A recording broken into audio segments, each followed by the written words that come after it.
Hello, I'm trying to work out my phone. Oh, goodness gracious.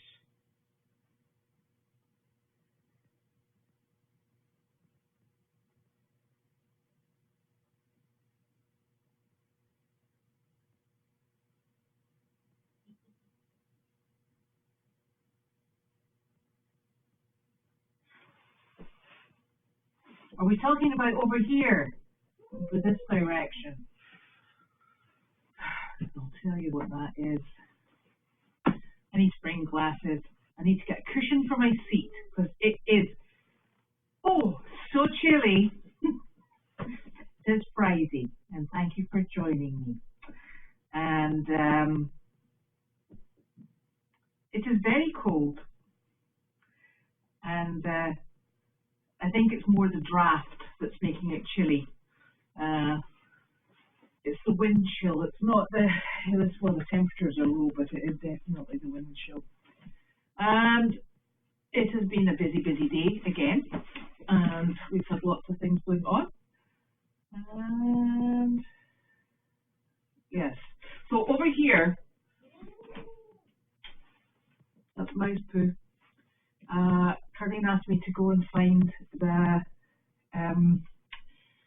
the pea pads that are in here, and I did find the pea pads. When I took the box out, it kind of collapsed, and what fell out of it was that there mouse poo, and not one of the pea pads is intact. They all have massive holes in them. In fact, hang on a sec, I can show you one. These are the most ineffective pea pads I think we've got on the property. There we go. Ta-da! Some of them have holes in the middle, some of them have holes down the sides. It just depends on where they're middle. And Carly was looking for them, and they're of no use, so she's ordered some more, and they're coming in. I'm trying to think of anything I could use them for, but I'm a bit worried about the fact that they've got mouse poo on them. So I don't think there's anything in the medical department, you know, for wrapping animals' legs that I could use. So I think I'm going to have to just get rid of them, which I shall. And oh, it's been one thing after another today. We're obviously anticipating our very cold weather that's coming in overnight. I think I'm more concerned about the cold weather than I am about the 2 foot of snow that they're talking about. We've got lots of things happening and lots of things to do, and it's quite nice to be very active, I must admit. It was a busy day today. I went to hunt with Larky and Moose, and I was joined by Carol very kindly, and also Sharon came too, so that was super. So there was three of us and two animals. So I'm trying to work out whether or not I can squeeze in one of my chickens as well and take that too. So so that was really lovely to have all that help today. And it's lovely going to Hunt because we've worked with Hunt for quite a long time. And it's so nice to, and I keep saying this, it's so nice to see the people that you recognise from having been on the farm or having been out to visit Hunt on previous visits. So it really is very nice, and everybody's very friendly and very communicative. So that is lovely. And oh my gosh, I'm so sorry. I thought I'd sent that form to Cloud, but I actually wandered off and did something else. So Cloud, I will get the form to you. I'm so sorry.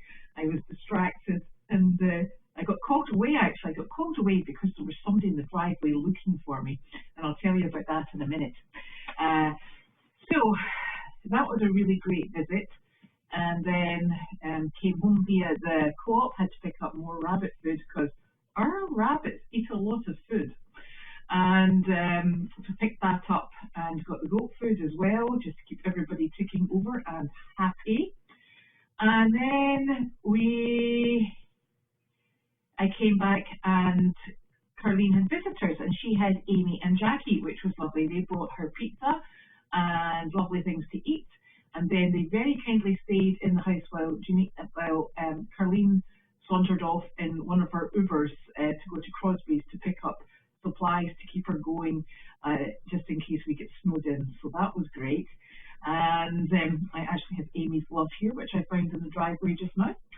And I had a lovely visit from Jeanette, and she is hoping to come and volunteer. And she has rabbits, which is lovely, very much appreciated. And we are going to try and get together at some point in the coming week, and she will come out and see what we do in jobs. She might come and help out on some of the jobs, and she may also come if she's got time and help out in the barn.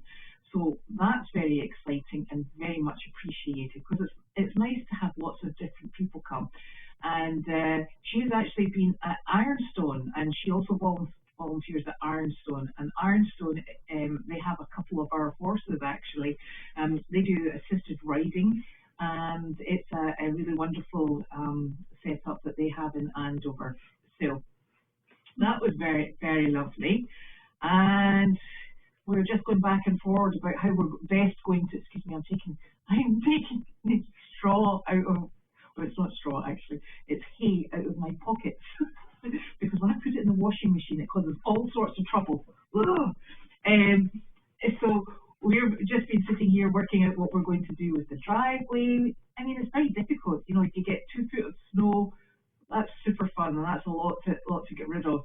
If you just get, 8 inches, it's not that awful. We can sit and work our way through it. So always something exciting going on. And you may have noticed from the bottom of my shoes, I have a cunning plan here.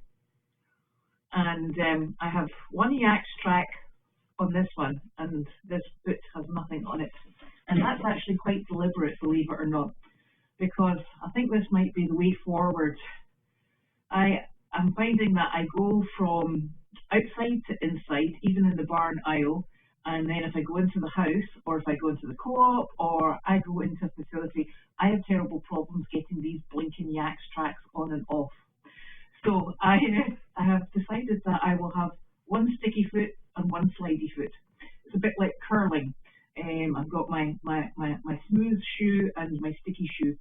So I have decided that if I'm coming down the hill and I think I'm going to slip, I make sure I'm standing on this leg. And if I'm in the barn, this is my dominant leg. So it's all very complex and has worked so far for a whole day. I think over the next few days I will be putting 2 on both feet and then just taking my chances. But I am not very upright when I'm standing in these blinking things and I'm on a smooth surface. So I'm trying all sorts of things to try and work it out. And everybody's doing okay at the moment. I'm going to get the donkeys in. If it is desperately cold tomorrow, they may just stay in might be having a day inside. We need to see what the wind chill is going to be. I checked the wind chill map. It's going to be 2 degrees tomorrow morning at 7 a.m. And I also checked the wind chill map. And I have to double check this because I'm still shocked. I'm going to have a look at it. Hold on 1 second. And the wind chill map, where is it? It says up our way is -20. And that's just plain rude, actually. So I was explaining to people that the last time we had these sorts of temperatures, because we were discussing what we were going to do with the animals on Meredith. And the last time we were down at these sorts of temperatures, I think it was -24 wind chill, and Meredith likes to be extra special, and it really catches the wind. So sometimes it's even colder than that. I think it was about 2 or 3 years ago. It was -24, and I decided that what I was going to do was I put the sheep and Enzo inside the sheep barn and closed the door. They had water inside, they had lots of hay and lots of bedding, and that was great. Enzo's not a problem because he doesn't mind being locked in a stall or a barn. Ted, on the other hand, I think as we've probably seen here, he does not stay in a shut stall. It's almost like he has claustrophobia. He's like, he sees a closed door, it's an absolute challenge to get out, and he accepts that challenge and runs with it. So, given the temperatures and the fact that he's an older gentleman, I thought I'm going to have to bring him inside somehow. So I had all the horses in their stalls in the main barn. I had the goats in the main, this is the white goats, I had the white goats in the main barn. I had all the donkeys and everybody else. Everybody was inside and locked inside and safe and secure. I also had Miss Betty Not So White at that point, who was another draft mule. And she would go in a stall, so I had her in a stall, and I was left with Ted. And the only solution that I could come up with for Ted was to have him loose in the aisle of the barn. The Meredith barn is probably about two times as wide as the aisle is here, and it's just a little bit, well, it's probably about the same length if you take it all the way down to the arena. So it's a good, big, open space. I made sure there was nothing that he could damage, that could damage him, or that he could eat. So that's Ted, and he does things like that. So I got them all in secured and got all the doors shut, and I thought, right, this is it. This is going to last us. I got there about 7 o'clock the following morning, and I can only say it was cheek-bangingly cold, to the degree that I think it felt like your brain was freezing. It was exceptionally cold. And I opened the barn doors, and I was greeted by Ted and his enormous head, and his eyes were wide open. And he's like, I don't know what you think you're playing at. I am not staying in this barn.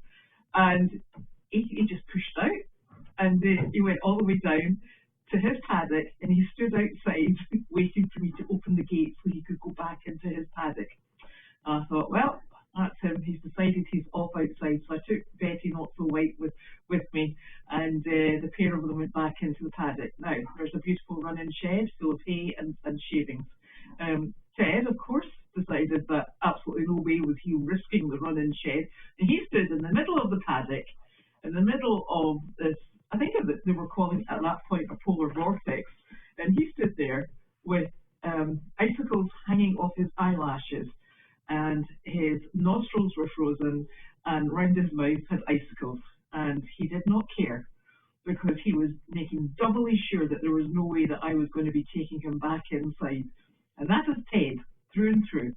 So we've been sitting here trying to decide what we're going to do with the animals on Meredith tonight, and they're all very well accommodated, which is fantastic. But we're back to the problem of what do we do with Ted. So Ted is going to be given the access to go in and out of one of the barns, and we will just take it from there, because there's just no point in putting tremendous provisions in place for him, because whatever you decide is not right in Ted's mind. So there. So here we'll have the 4 donkeys in the arena. The 2 mini horses will be in one of Wallace's stalls. Woody will be in the small stall beside the cow stall. The cows will be in there. The turkeys and the chickens will be in there. The goats will be where they should be, and then the other 2 turkeys will be there. We're going to keep the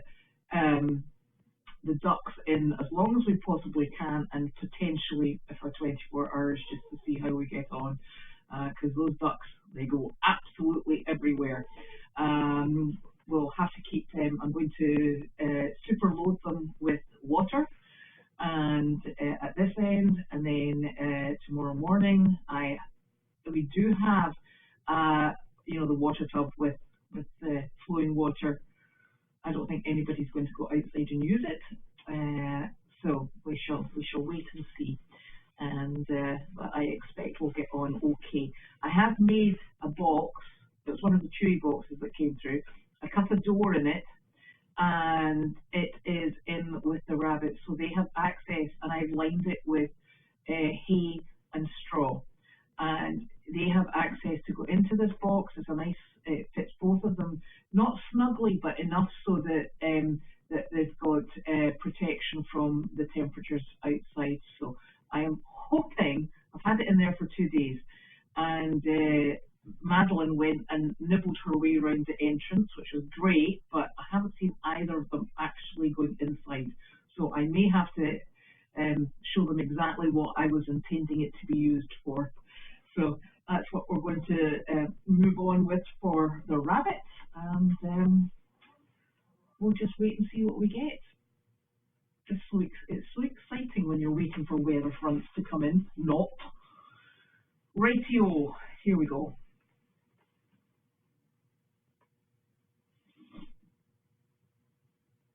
Oh yes, so it was actually me that made the mess on the floor. Sorry, apologies.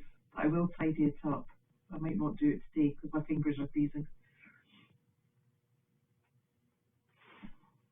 And I did actually, and the reason I made such a mess was as I was pulling the box out, the chicken chatting board was sort of like going towards the light, and I thought, oh, I'm going to have a total and utter carnage situation here. So I was kind of balancing that, pulling the box, and then the box lid flipped up onto the shelf above, and it was just super fun. It really was super fun. So I was making a mess, and I was in a terrible rush.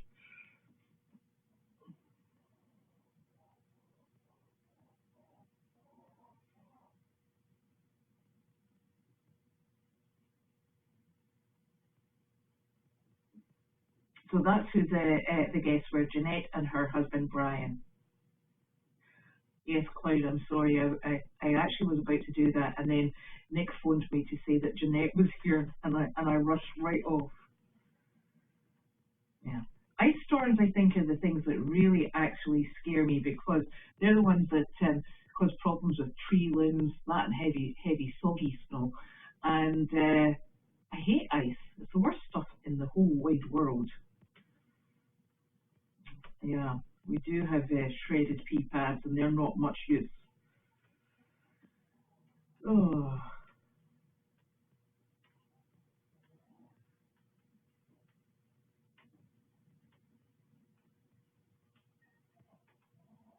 oh, Carl went to see the monks.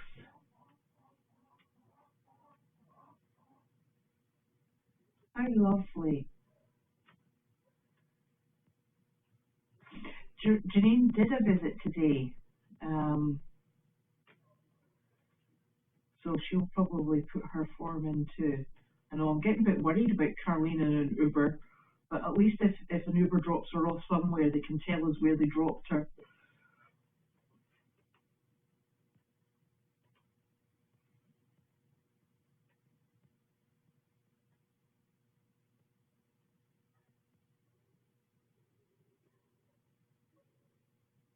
Oh, wind chill minus 34. That is not pleasant. Ooh.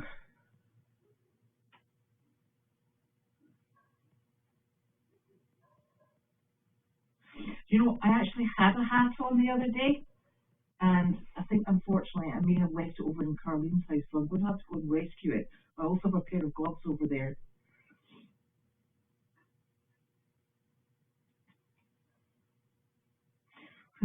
Well, there is. I know I'm terrible. I sit here and say, oh, it's so cold. It's really unpleasant. It's very difficult to work in these conditions.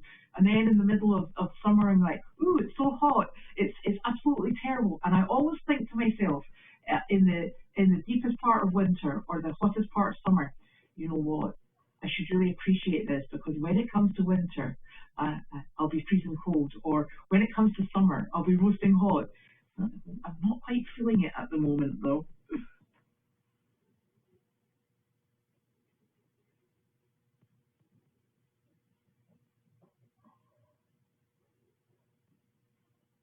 Yes, I did go to Rainbow today. I'm all over the place. I think she went to Crosby's in the Uber. Well, that's where she said she was going. I actually thought she was going to Market Basket, but I think she may have decided to go to Crosby's because it's a smaller local supermarket, and it will be less frenetic than Market Basket, I would think. Right, I am going to go and do barn chores and make sure and make sure that everybody is as comfortable as they possibly can be. So I'm going to get started on that. I hope everybody does well over the next few days. It will be interesting to see what we all end up with, and just how accurate the weather forecasting is. That's always something that I take with a pinch of salt. So good luck, everybody, and I'll see you on Monday. Thank you for joining me.